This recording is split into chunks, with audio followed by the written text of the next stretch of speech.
So ayan mga kaibigan, nandito tayo sa Manila Baywalk, Dolomite Beach. Ayan. So isang magandang hapon po sa atin lahat mga kaibigan. Luzon, Visayas, Mindanao. Ayan. Dito po talaga makikita yung mga tao pagka walang pasok. Nandito po sila namamasyal mga kaibigan.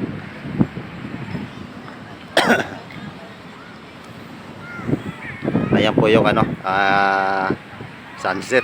Lumubog na si Aring Araw, natampo na ng ulap, takip silim. Kaya po ako pumunta dito ay hangabol ko dito yung sunset talaga. Yan lang inabot natin. Palubog na rin si Aring Araw, na tabunan ng ni ulap. Takip silim na. Ayan mga kaibigan, no, napakarami pang tao dito ngayon. No?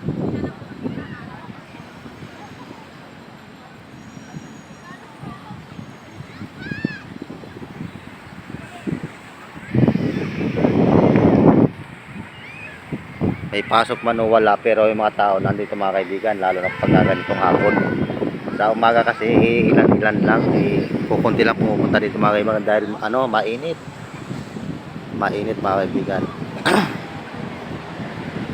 So lipat tayo sa kabilang bato mga kaibigan. Ayan, nandito tayo sa kabilang bato. Ito yung bato. Ayan.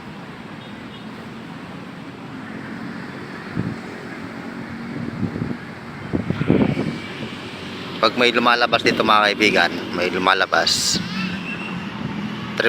triple naman yung bumabalik dito mga kaibigan, yung pumapasok dito, no?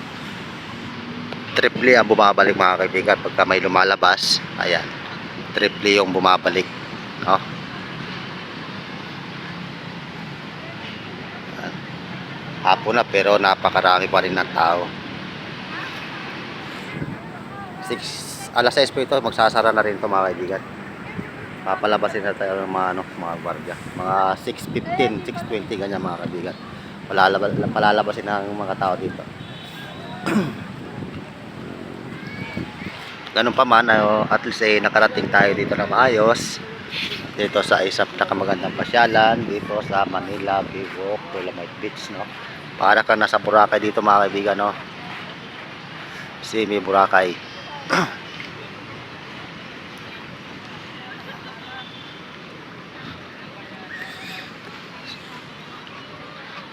So ayun pa pala mga kaibigan, no, mahigpit na nagbabawal dito yung pagkakalat ng basura, lalo na yung mga plastic bottle, yung mga mineral water. Yan, mahigpit po ipinagbabawal dito mga kaibigan, lalo na yung mga plastic, yung mga chicherya. Yan, mahigpit po ipinagbabawal dito mga kaibigan. Saka isa pa rin po ipinagbabawal dito ay yung pagligo mga kaibigan. Bawal pa pong maligo dito dahil po sa langis na nanggagaling doon sa kabilang pier. Ayan, pier po yan, kabila yan. Saka mga naglalaki ang barko po ito, na yung mga fishing boat, sa cargo ship. Ayan mga kaibigan, ayan, mga fishing boat.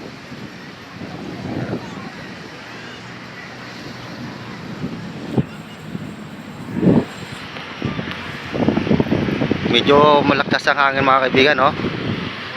Medyo malaki ang alon din.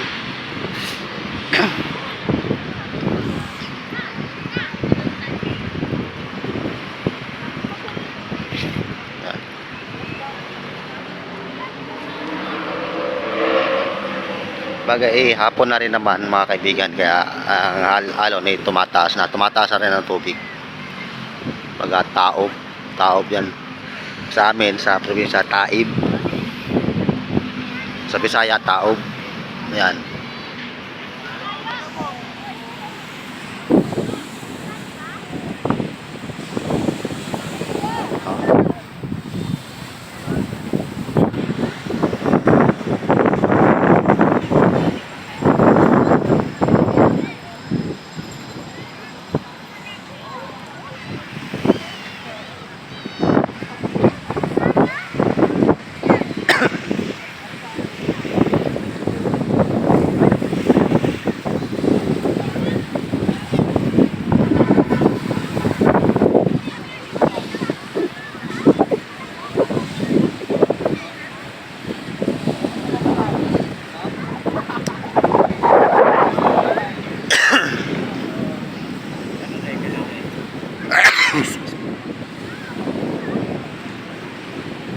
ayun mga kaibigan, hanggang dito na muna ating video.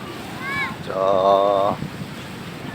sa mga panood po ng ating video mga kaibigan, please like and comment and subscribe na rin po. Maraming salamat po sa inyo mga idol.